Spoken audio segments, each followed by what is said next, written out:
There is a familiar moment many of us know very well. You wake up with a clean feeling. A new day. A fresh start. You promise yourself that today will be different. Today you will do everything right. You will wake up early. You will eat perfectly. You will move your body. You will be calm and focused and productive. The plan feels exciting. It feels strong. And then something small goes wrong. You miss one step. You sleep 10 minutes too long. You skip one habit.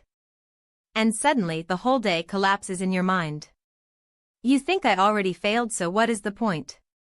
This moment is quiet but powerful. It is where many good intentions end. To understand why this happens, we need to look at the context we live in. We are surrounded by messages that celebrate extremes. Big transformations. Hard challenges. Total discipline. We are told that real change means doing everything at once and doing it perfectly. If you are not all in, you are not serious. If you miss a day, you start over. This thinking sounds motivating, but for many people it creates a trap. It sets the bar so high that the smallest slip feels like proof of failure. This is where the surface concept appears. The idea that to reconnect with yourself you need to stop thinking in all or nothing terms. On the surface this sounds simple. Just be gentler. Just lower your expectations. But that advice often fails because it does not touch the deeper belief underneath. The hidden assumption is that change only counts if it is dramatic. We quietly believe that small actions do not matter. 5 minutes is not enough. One habit is not enough. A short walk is not enough. So if we cannot do everything, we decide to do nothing. This assumption is powerful because it is tied to identity. We want to be the kind of person who does big things. We want to feel disciplined and impressive. Small steps feel boring. They do not match the image we have of our best self. But this belief ignores how humans actually change. The structural pattern here is that motivation is fragile but habits are durable. Motivation comes in waves. Some mornings it is strong. Other mornings it is gone. Habits grow slowly and quietly through repetition. When goals are too big, they depend on motivation. When goals are small, they can survive low-energy days. Think about brushing your teeth. You do not need motivation. You do it even when you are tired. You do it even when the day feels heavy. That is because the goal is simple and the cost is low. The problem with all or nothing thinking is that it turns self-care into a performance. You are either winning or losing. There is no middle ground. And life lives in the middle ground.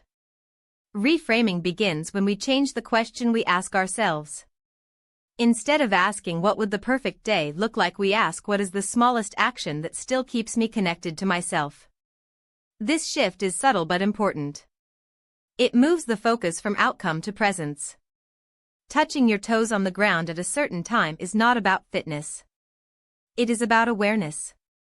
Meditating for 5 minutes is not about mastery. It is about showing up. These actions may look small from the outside, but they do something important on the inside. They build trust. When you keep a small promise to yourself, you teach your nervous system that you are reliable. That trust makes it easier to try again tomorrow. This is how momentum actually forms. Not through intensity but through consistency. In daily life, this looks very ordinary. It looks like choosing one habit instead of 5. It looks like setting a timer for 5 minutes and stopping when it ends. It looks like celebrating that you did something instead of judging that you did not do everything. It also looks like forgiving yourself quickly when a day does not go as planned. Instead of saying I ruined it, you say today was heavy and I still did one thing. That one thing matters. Over time, these small actions create a pattern. You begin to see yourself as someone who returns. Someone who does not disappear after a mistake. Someone who can adjust instead of quit. This identity shift is more powerful than any challenge program. There is also a deeper emotional layer here. All or nothing thinking often hides fear. Fear of not being enough.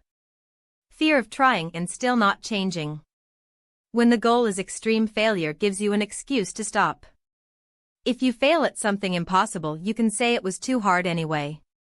But when the goal is gentle, failure becomes visible. You cannot hide from it. This is uncomfortable but also freeing. It allows real learning. You notice what helps and what does not. You notice when 5 minutes feels right and when it feels hard.